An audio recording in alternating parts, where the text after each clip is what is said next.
everyone. I just wanted to jump on here tonight and give you a little bit of an update what's going on. I was just going to type everything, but I just decided I'd rather film a little video, just tell you all what is going on and how everything is going over the last few months.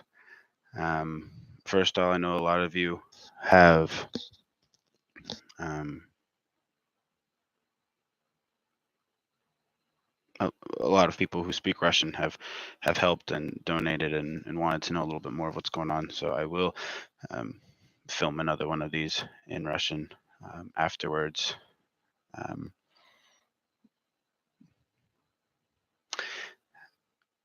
in Russian. Короче, после этого я сделаю все на русском тоже, чтобы вы все понимали. И вот. So I was going back to the GoFundMe to find out what I've already informed everyone as, and if to give you a little bit more background of everything that was going on from the very beginning.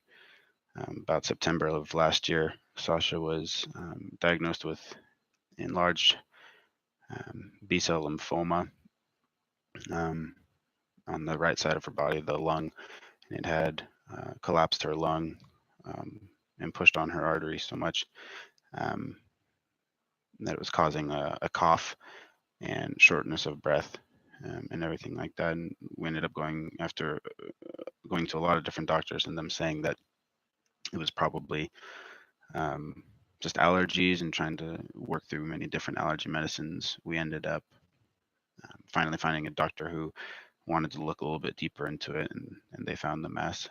Um, so from September to I want to say mid late January, if I remember correctly, we were going through a chemotherapy regimen that would fight the lymphoma, and everything went great.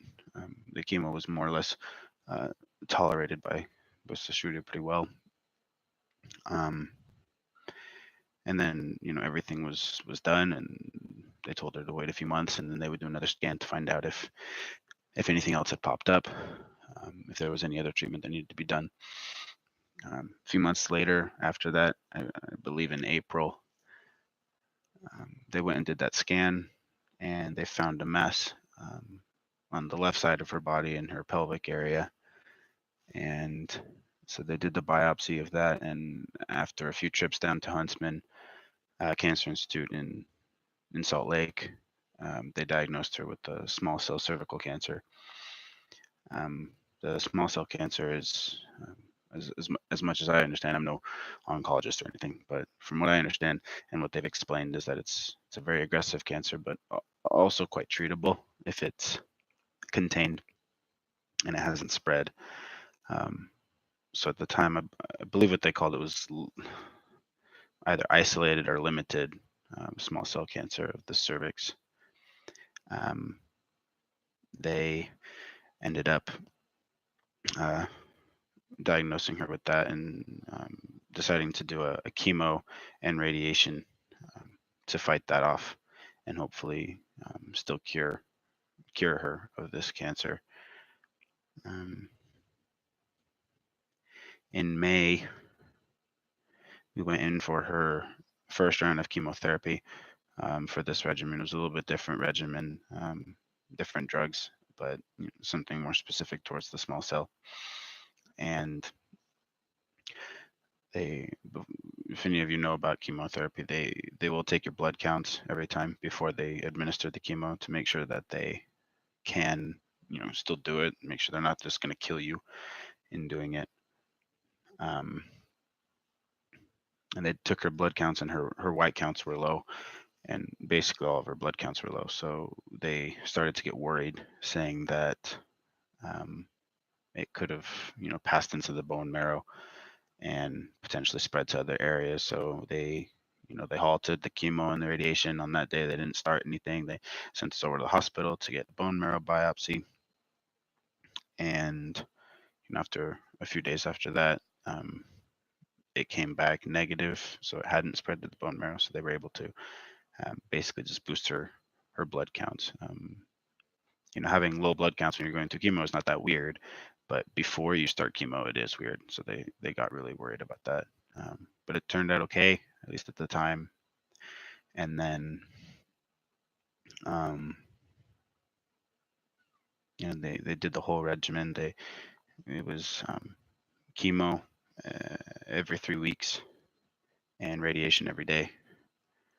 Um, that was for 6 weeks. We went down for radiation every single day for them to administer. The radiation was a beam radiation. They basically make a map of her body, and it's just a beam. I never actually got to see it, but they just do the beam, and it goes around her, and they take care of it. They also did something called brachytherapy.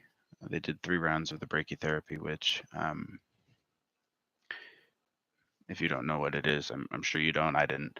They basically will take these tubes and they'll stick them inside, kind of like a straw, and they'll stick them inside your body right around the area or the areas that they want to radiate to try to kill the cancer, and then they will push little, from what I understand, kind of like little tablets or something um, of radiated items to radiate the field and hopefully kill both the tumor that we were able to see and any, if it had spread at all around it.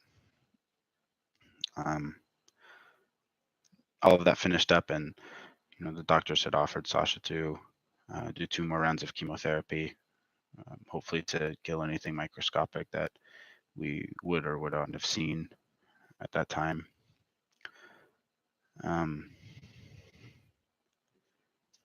After the first of 2 additional rounds, about 10 days after that, Sasha had a fever, and if you have a fever when you're going through chemotherapy, you go straight to the hospital, right to the hospital emergency room, and we went in there, and we ended up being there for about 5 days. Sasha's blood counts were completely gone.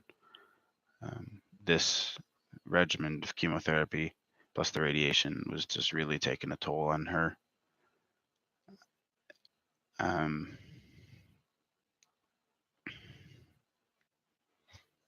She she was very nauseous and just more than anything just fatigued throughout the whole process. Makes it really hard to take care of a toddler, little baby. But she consulted with her doctor while she was in the hospital and recovering from everything, and decided to not do any additional chemo because they honestly, it was a rare enough tumor that they really didn't know what was going to be enough, how to treat it. The fact that she had 2 different types of cancers within 1 year is very unlikely and rare. So they didn't really know exactly what should be done and what shouldn't. But they were doing everything that they could to, giving her as much as her body could have handled. About a week after, maybe it was a little bit more than that, about 2-3 weeks after she got home from the hospital, she started having some pain in her back. At first, it was kind of like a mild pain, nothing too bad. She just kind of slowly started losing function. Well, not so much function, but just, it was too painful for her to move around and to, pick up Mia or take the dogs for a walk. It was just too painful for her to lift things up or really do anything except just lay down. And it started getting way too much for her to bear. And I ended up calling her nurse and her oncologist, and they started to get worried. They said that any kind of new pains, or we should do another PET scan where they kind of scan everything and they're able to see if there's any cancer in the body. And long story short, a few days after that PET scan, we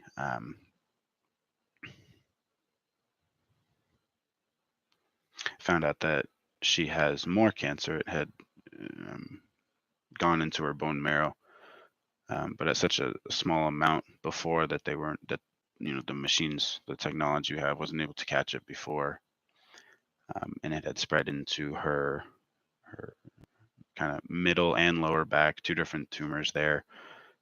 She had a tumor. She has a tumor up in her shoulder, and a few tumors in her liver, and then 5 or 6 smaller tumors in her brain at this point. Um, they wanted to make sure that it was the small cell cancer instead of the lymphoma, and so they did a biopsy, and it came back as small cell. And the MRI, I already said it, but they did an MRI, and the MRI came back with 5 or 6 tumors in her brain, and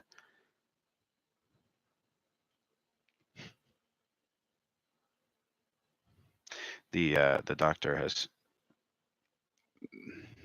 once this type of cancer goes into the bone and the brain, it's not curable. It's an incurable cancer, and at least I haven't found a cure yet. Um, at this point, the doctor doesn't. There's really nothing more that our doctor can do up here. Clinical trials tend to be her best bet at this point, as opposed to just waiting for the inevitable. Um,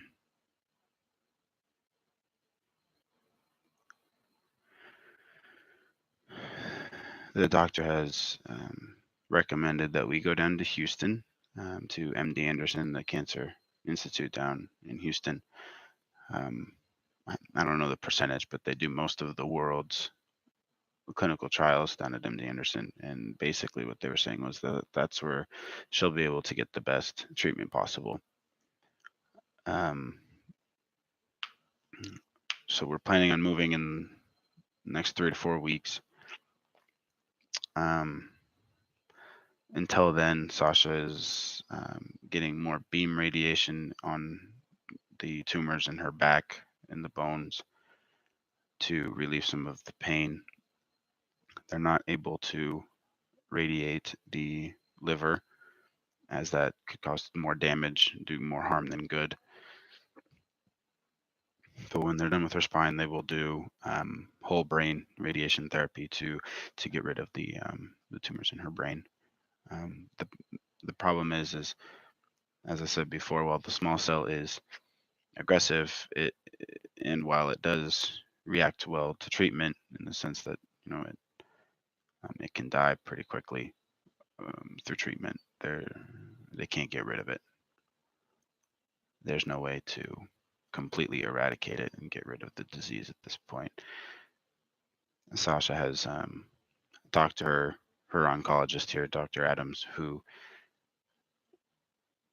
knows a lot about immunotherapy, which is something a little bit different than chemotherapy. It's not standard of care, so it's not something that they were really able to do originally. But the way he explained it to me was immunotherapy will essentially just reprogram the immune system to fight the cancer, so that it recognizes the cancer as harmful.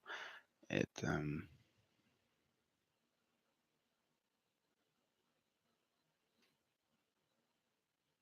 never a prognosis or a diagnosis that you want to hear. We're doing our best to stay hopeful that everything will be okay. We are hopeful, though. We feel that this plan that we have at this point to, radiate the tumors that are there, to relieve her of pain, potentially go through 1 or 2 rounds of chemotherapy when we're down at MD Anderson, and that should theoretically, get her out of immediate danger.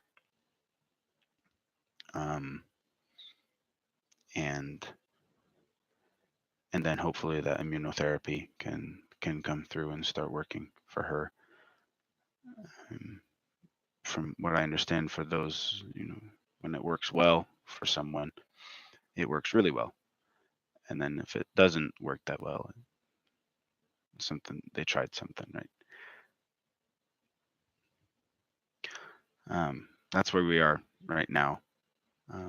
We're still hopeful, still pushing forward as much as we can with as much patience as we can. And we just want you all to know who have taken the time to watch a 15-minute video. um, we we feel of your love and your prayers. We we know that you're with us, whether it be in spirit or physically. We know that you're supporting her, and we know that you love her a lot. Um, doing everything we can to take care of her. Just wanted to thank you all again for all of the help that you've done, or the help that you've given, and everything that you've done for us at this time. It's just overwhelming how much love you have shown us. Um, the immunotherapy, I won't dwell on this for too much, but it's expensive. $1.2 million a year. I don't know how anyone could actually pay that. Luckily, there are a lot of grants and a lot of ways to have institutions donate those drugs to her to help her out and strengthen her in that way. So there's always a way. And so we're just hoping that when we get down to MD Anderson, that there's a scientist down there has a breakthrough, is able to find something to save her and take care of her. Um, the radiation she's going through right now, you know, it's not painful, but it has been making her nauseous and fatigued. But I hope that we can kind of take care of that. Um, we love you all very much. And thank you for your love and support at this time. It's, you know, whether we see you or hear you is irrelevant. We know, we feel it, and we thank you. Um, if I can do videos, if you're okay with that, I'll make videos more often. I will post them to Facebook and the GoFundMe page to kind of let you all know what's going on, where we're at. Maybe just keep you informed on what's going on, where we move and how the move goes. Um, but thank you for your prayers and your support. Um, love you very much. Everything's going to be okay. We're pushing forward, and um, we thank you for that. Um, I'll film the Russian one here in a little bit, so all of you Russian speakers can see what's going on. But God's good. God is good. He He has a plan, and He'll take care of us. So, thank you. We love you all.